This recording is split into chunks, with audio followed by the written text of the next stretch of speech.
BBC Persian's Barman Kalbasi was at the site a short while ago. He says there are questions about the track, which was the site of an incident earlier in the year. The police, meanwhile, are not commenting on reports that the driver was not fully in control of the train at the time of the accident. About 100 or so police officers and firefighters still at the scene on the tracks. I will move this phone very slowly. You probably can see some of the cars of the train that have derailed. Next to them are those officers and firefighters. There has been pressers held here talking about the number of people who have been injured. 100 passengers, over 100 passengers on the train, 67 so far. Ray Kelly, the chief police officer, said were hospitalized, 11 critically injured, and 4 dead. 3 of those were ejected from the train.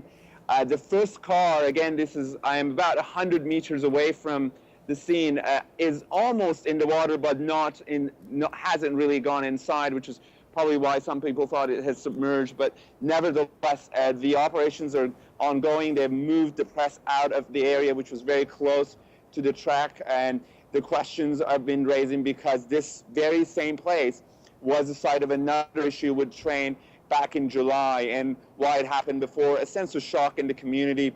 Many people standing outside of their balconies overlooking this train station all morning, trying to figure out why is this happening again. And of course it's very early, but there are some reports coming in of people on the train mentioning that it seemed to be going faster than normal. We've been hearing that as well. The other thing we heard is one of the engineers saying that they felt that the train was not fully under his control. Ray Kelly, the chief police officer, said that he will not confirm those information. They're holding those information till the investigation is full.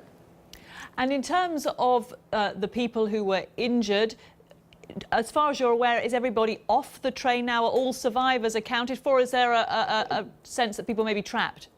That is what the police chief said, that they think not only everybody is accounted for, but that everybody has been either hospitalized or checked on. But he also said, you know, in incidents like this, some people could walk out of the train and, you know, go to the hospital themselves. Therefore, they weren't going to give a definite answer as to if everybody is accounted for in terms of being in hospital, but nobody at the scene. They have checked the train in and out. There's nobody down there other than the police officers and the firefighters who are at the scene trying to resolve this issue. And obviously the Hudson line that this train was on is suspended for obvious reasons, and the disruption will be ongoing for some time, one imagines. And tomorrow will get worse because, you know, this is the end of a holiday weekend, Thanksgiving in America, but Monday morning there will be a lot of commuters who trying to make it to Manhattan, trying to make it to New York from north of the city, and they will be having a lot of problem issues doing that. That was BBC Persia's Barman Kalbasi speaking to me a little while ago. Here, police in Glasgow have named the to BBC Persian's New York correspondent Bahman Kalbasi via webcam, and he began by describing the scene at the crash site. You probably can see in the live pictures, and some of them I will move this very, very slowly. Firefighters at the scene, hundreds of them, along with police officers. As you can see, the front car has got very, very close to the water. And then, as we know, over 100 passengers have been on this train, 67 of them, according to Ray Kelly. The police chief minutes ago here gave a presser, said 67 of them are hospitalized, 10 or 11 critically injured, and as we know, 4 dead. 3 of those were ejected from the train when it derailed just past 7 a.m. this morning here in Bronx. Obviously, a lot of questions, especially since in July, this very same location was a site of another issue with the train. So there were a lot of questions about why did that not get enough attention, and questions Ray Kelly, the chief police officer, said will be answered as soon as they have all the evidence.